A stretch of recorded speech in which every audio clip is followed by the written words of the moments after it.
इस वीडियो में हम बात करेंगे unit IG2 risk assessment checklist for learner.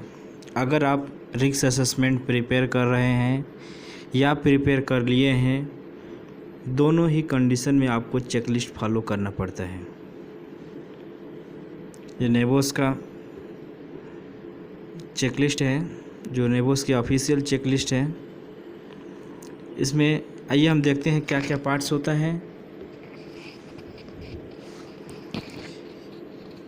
You may wish you use this checklist to help you make sure that you have covered the minimum criteria for the IG2 assessment। क्या क्या criteria रहता है इसका? Generally बात करें तो 4 parts रहता है। 4 पार्ट्स में पूरा IG2 कवर होता है, IG2 प्रोजेक्ट कवर होता है। IG2 प्रोजेक्ट कवर होने के लिए 4 पॉइंट होता है, part 1, part 2, part 3 and part 4। एक एक पार्ट का एक एक अलग अलग डिस्क्रिप्शन रहता है। अगर हम बात करें तो पार्ट 1 में description of the organization and methodology used.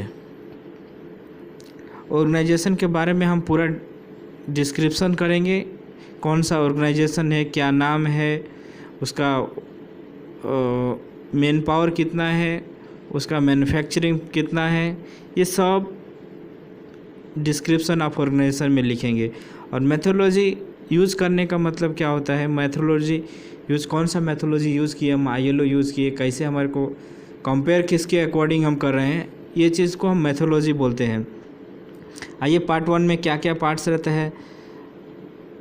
The description included, क्या क्या डिस्क्रिप्शन रहता है। The name of the organization, आप रिस्क असेसमेंट प्रिपेयर कर रहे हैं तो सबसे रिस्क असेसमेंट प्रिपेयर कर रहे हैं तो एक इसका प्रोसेस क्या होता है।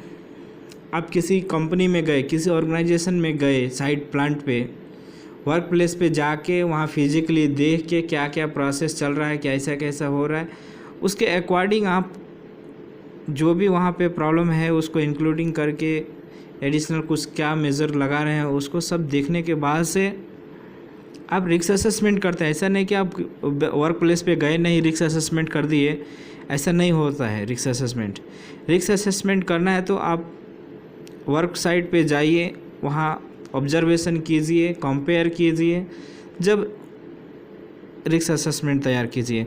तो उसके लिए हम कौन सा ऑर्गेनाइजेशन में गए, वो ऑर्गेनाइजेशन का नाम होना चाहिए, the name of the organisation.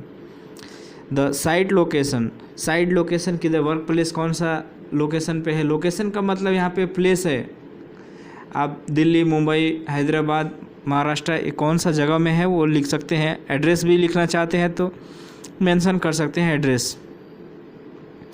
Number और वर्कर एम्प्लॉयड, कितना उसमें वर्कर काम करते हैं, कितना उसमें एम्प्लॉयड है, वर्कर्स है, इसके बारे में भी डिटेल आप भरेंगे। नेक्स्ट प्रोसेस क्या है, the general description including products, manufacture, services offered, type of activities, shift pattern. इस कॉलम में आप जनरल डिस्क्रिप्शन आप लिखेंगे, इंक्लूडिंग क्या क्या रहेगा, आपका कंपनी क्या मैन्युफैक्चरिंग कर रही है, उसका सर्विसेज क्या है, प्रोडक्ट्स क्या है, उसके बारे में आप डिस्क्रिप्शन, जनरल डिस्क्रिप्शन लिखेंगे, एक शॉर्ट नोट। और टाइप ऑफ एक्टिविटीज़, उस कंपनी का क्या एक्टिविटीज़ है, और शिफ्ट पैटर्न के बारे में भी आप लिखेंगे, कितना शिफ्ट चलता है, उसका वर्कर का क्या शेड्यूल रहता है आने का, इस तरह का शिफ्ट शेड्यूल पैटर्न भी लिखेंगे। नेक्स्ट चेकलिस्ट में रहता है description of the area to be included in the risk assessment, और कौन सा एरिया को आप रिस्क असेसमेंट कर रहे हैं ये भी मेंशन करेंगे। अगर आप पूरा साइट का रिस्क असेसमेंट करें तो आप लिखे होल साइट। अगर पार्टिकुलर आप पूरा कंपनी का अगर एक ब्लॉक चुनना चाहते हैं, ए ब्लॉक, नहीं तो कोई बिल्डिंग कंस्ट्रक्शन साइड में है तो first floor, second floor, third floor, ऐसा फ्लोर लेना चाहते हैं, नहीं तो ब्लॉक लेना चाहते हैं, पार्टिकुलर लेना चाहते हैं, वो भी लिख सकते हैं। तो वो भी मेंशन करना पड़ेगा। Description of the area included in risk assessment, आप कौन सा एरिया को रिस्क असेसमेंट करना चाहते हैं वो भी आप यूज़ करें। नेक्स्ट है मेथोलॉजी यूज्ड टू इंक्लूड्स, कौन सा मेथोलॉजी यूज़ कर रहे हैं, उसको कैसे कंपेयर कर रहे हैं, इसके बारे में। सोर्सेज ऑफ इंफॉर्मेशन, आप इंफॉर्मेशन के सोर्सेज क्या है, किससे कंपेयर कर रहे हैं उसको। Who was consulted and how you decided on the additional control measure, और कैसे आप डिसाइड कर लिए कि इसको एडिशनल कंट्रोल मेजर होना चाहिए, इसके बारे में अगर आप बात करेंगे। अगर ये मेथोलॉजी यूज़ करना है तो सिंपली आप ILO से कंपेयर करेंगे। ILO, ओसा, नहीं तो इंडियन के हैं तो आप इंडियन कंपनी एक्ट यूज़ कर सकते हैं, लेकिन बेटर यही होगा, ये इंटरनेशनल कोर्स है, इंटरनेशनल रिस्क असेसमेंट आप बना रहे हैं तो आप इंटरनेशनली ग्लोबली सोचें, तो बेटर ये होगा कि आपको ILO का रेफरेंस देते हैं तो बेटर है। फिर वो रेफरेंस भी देना पड़ेगा, कौन सा एक्ट में, चैप्टर में, ILO का कौन सा सोर्सेज में, उसका लिंक भी आपको देना पड़ेगा। नेक्स्ट आपका स्टार्ट होता है पार्ट 2 रिस्क असेसमेंट प्रोसेस।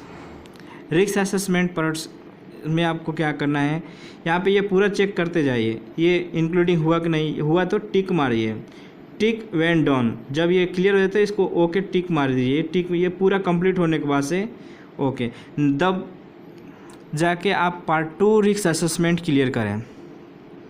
इसको फिलअप करने के लिए मिनिमम ऑफ 10 हैज़र्ड्स, आप 10 हैज़र्ड्स लीजिए, उसको ऊपर पूरा रिस्क असेसमेंट बनाइए, 10 हैज़र्ड्स आप ले लिए, यहाँ पे आप टिक बटन ओके एरो को साइन का मार्क आप लगा सकते हैं, नहीं तो ओके बोल सकते हैं। The identified hazards are taken from the at least 5 hazard categories, आप 5 हैज़र्ड कैटेगरीज से 10 हैज़र्ड लीजिए। Each column of risk assessment table has been completed for each identified hazards, एक भी कॉलम आपको छोड़ना नहीं है। आप नंबर 1 अगर हैज़र्ड लेते हैं, फायर हैज़र्ड लेते हैं, उसका प्रिकॉशन लीजिए, उस नेक्स्ट उसका कॉलम एक भी नहीं छोड़ना है। अगर आप कॉलम छोड़ देते हैं, पूरा रिस्क असेसमेंट करते हैं तो आप फेल हैं, रिस्क असेसमेंट आपका पास नहीं होगा, ये सबसे इम्पोर्टेंट बात है। रिस्क असेसमेंट में अगर पास होना है तो एक एक कॉलम को भी आपको ध्यान से देख के फिलअप करना पड़ेगा, क्योंकि मैं बहुत देखा है ऐसे स्टूडेंट्स को जो एक छोटे से कॉलम, एक टाइम स्केल, छोटे से टाइम स्केल्स, नहीं तो कुछ भी छोटा से छोटा गलती को अगर देख के एग्जामिनर फेल कर दिया है, ऐसे भी लोग हमने देखा है।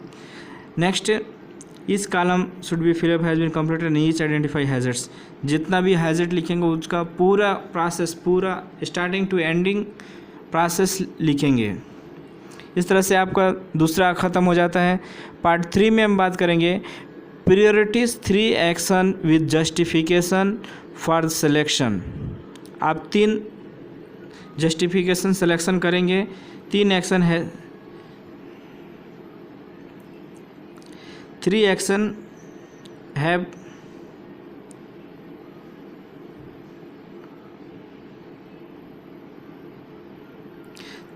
हैव बीन सेलेक्टेड, 3 सिलेक्शन करेंगे।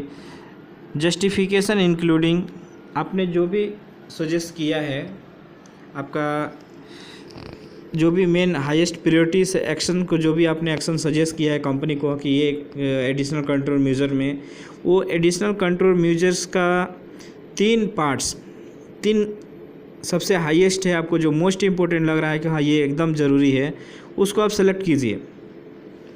सेलेक्ट करने के बाद से आप जस्टिफिकेशन इंक्लूडिंग क्या क्या लिखना पड़ेगा आपको। जस्टिफिकेशन में आप moral, legal and financial arguments लिखिए, उसके बारे में आप मोरल लिखेंगे, फाइनेंशियल, लीगल, ये पूरा उसके बारे में लिखेंगे। अगर ऐसा मोरल में क्या साइड इफ़ेक्ट होता है, लीगल्स में क्या बेनिफिट होता है, फाइनेंशियल्स में क्या है, इसके बारे में आपको पूरा तीनों में लिखना होगा। नेक्स्ट आपका है likelihood and severity consider of each action.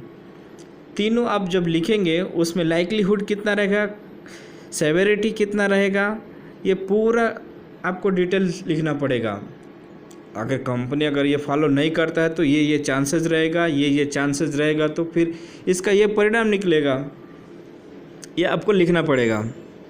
Next process description of how effective the action to be controlled risk accession, और इसको कैसे इसको अगर इम्प्रूव करेंगे इसके बारे में हम आप डिस्क्रिप्शन लिखेंगे, अच्छा से इसको लिखना पड़ेगा। इफेक्टिव आपका एक्शन कैसा है, कैसे रिस्क असेसमेंट कंट्रोल कर सकते हैं अगर ये करें तो। नेक्स्ट प्रोसेस आपका लास्ट पार्ट 4 रहता है रिव्यू कम्युनिकेट एंड चेक। इसमें पार्ट 4 में बहुत शार्ट रहता है, मेन पार्ट 3 रहता है, पार्ट 2 मेन रहता है। इसमें क्योंकि 10 हैजर्ड्स लिखना रहता है, उसका पूरा कंट्रोलिंग मेजर्स ये सब पूरा फिलअप करने के बाद से पार्ट 3 भी एक नॉर्मल रहता है, लेकिन पार्ट 4 इसके सबसे इजी रहता है। रियलिस्टिक रिव्यू डेट गिवन, आप एक रिव्यू डेट लिखेंगे, और वो डेट किस लिए लिख रहे हैं, वो डेट अगर डेट डालेंगे फिर वो डेट डालने का रीज़न भी आप लिखेंगे, किस लिए इतना ही डेट लिख रहे हैं। उसके बाद से reason for review given date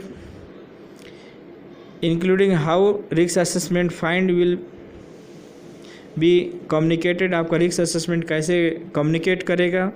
next आपका indicate who risk assessment find and who will be communicated to, ये सब करने ये भी कर दीजिए। लास्ट आपका indicated how you will follow up to check that identify action has been carry out, और इसको कैसे आप चेक करेंगे ये हो गया है। ये पूरा प्रोसेस रहता है, ये पूरा करने के बाद से आपको ये चेक लिस्ट में टिक मारिए, जब जाके आप फाइनल रिस्क असेसमेंट सबमिट कीजिए। चाहे इसके अकॉर्डिंग आप समझ सकते हैं कि हाँ हमारा रिस्क असेसमेंट 100% प्रिपेयर हो गया है। अगर चेक लिस्ट से अगर एक भी कॉलम फिलअप नहीं हो पा रहा है तो आप फेल हैं, चेक लिस्ट आपका यही दिखाएगा कि आप पास नहीं हो पाएंगे।